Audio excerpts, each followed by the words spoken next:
चला तर आजची आपली रेसिपी आहे मऊ, स्वादिष्ट, पौष्टिक आणि लुसलुशीत असा बटाट्याचा पराठा। इथे मी 2 वाट्या भरून गव्हाचं पीठ घेतलेलं आहे। तुम्हाला हवं असल्यास तुम्ही अर्ध पीठ अर्धा मैदा घेतला तरीसुद्धा चालणार आहे। सोबतच शिजवून घेतलेले बटाटे घेतलेले आहेत, कोथिंबीर, हिरवी मिरची, लसूण, अद्रक, धने पावडर, हळद आणि चवीनुसार मीठ घेतलेलं आहे। तुम्ही याला लावायला तेल, तूप, बटर तुमच्या इच्छेनुसार काहीही घेऊ शकता। सर्वात आधी आपण सारण बनवून घेऊया। इथे मी सगळे बटाटे किसणीवरती किसून घेत आहे। शक्यतो बटाटे किसूनच घ्या, ते मॅशरने मॅश केल्यास बटाट्याचा पराठा फुटण्याची शक्यता असते। किसून झालेले बटाटे आपण एका बाजूला ठेवू, दुसऱ्या बाजूला लगेचच परातीमध्ये आपण पीठ घेणार आहोत। पीठ व्यवस्थित मळून घ्यायचं आहे। छान पिठाचा गोळा मळून झाल्यानंतर त्याला तेल लावून तो 10 मिनिटं बाजूला ठेवायचा आहे। दुसऱ्या बाजूला आपण कढईमध्ये तेल गरम करायला ठेवलं।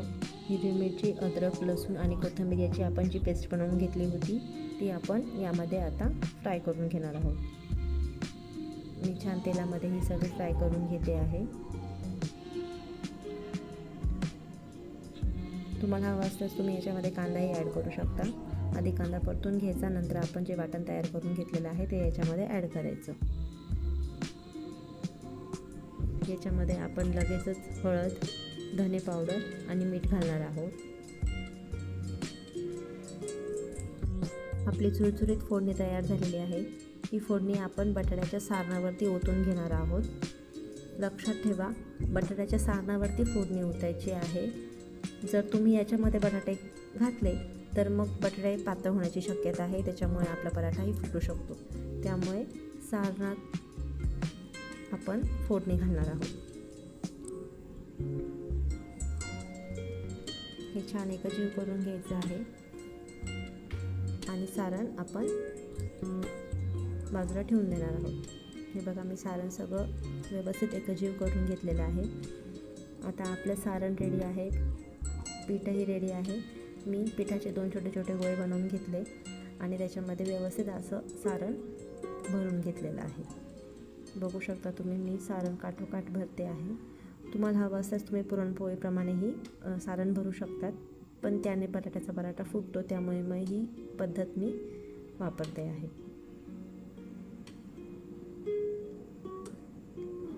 हे बघा, मी छान सारण चारही बाजूंनी पसरवून घेतलेलं आहे आणि बटाट्याचा पराठा लाटून घेते आहे। मी एका बाजूला तवा तापायला ठेवला होता, आता त्यावरती मी तूप घालून घेते आणि आपण लाटून घेतलेला पराठा आपण त्याच्यावरती व्यवस्थित दोन्ही बाजूंनी खरपूस असा शेकून घेणार आहोत। वरून मी तूप घातलेलं आहे। तुम्हाला हवं असल्यास तुम्ही बटरही घालू शकता, तेलही वापरू शकतात। बघा, पराठा हा दोन्ही बाजूंनी खरपूस असा भाजून घ्यायचा आहे।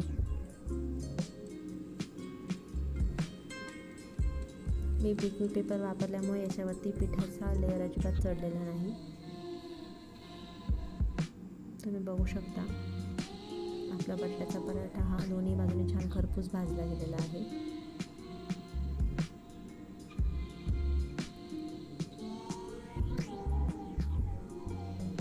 आता मी लगेचच याला सर्व करून घेणार आहे। तुम्ही याला दह्यासोबत, सॉससोबत किंवा चटणीसोबत सर्व करू शकता।